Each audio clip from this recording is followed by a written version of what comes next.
I worked in New York City in spring of 2020, and we were pretty hard hit. It was kind of like a 9/11 every day.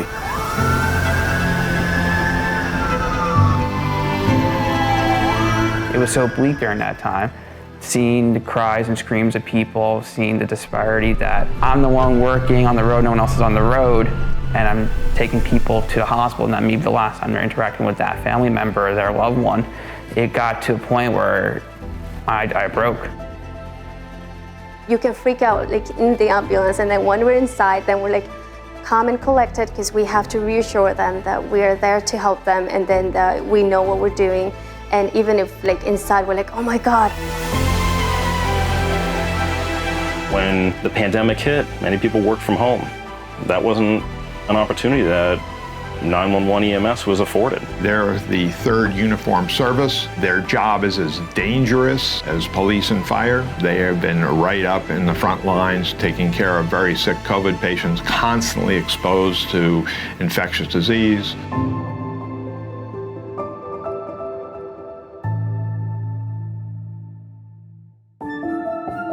We met people who have been in it for a lifetime, and they've never seen it more sort of broken than it is now.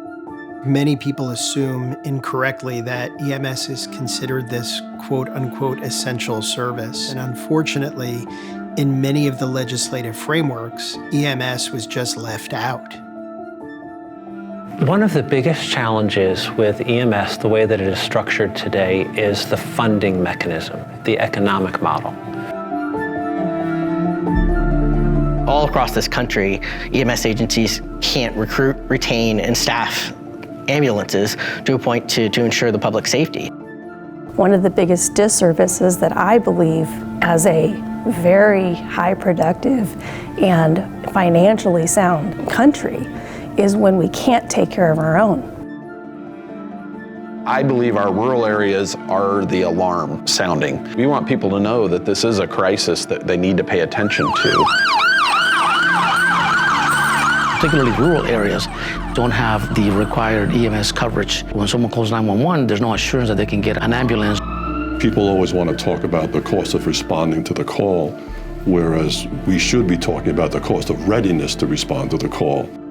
We need to have full-time paid personnel that get adequate salaries, who have chosen this as a profession. This is a noble profession. As an EMS worker, it's very difficult to live off of one salary. Therefore, I have to work at several different agencies just to pay my bills.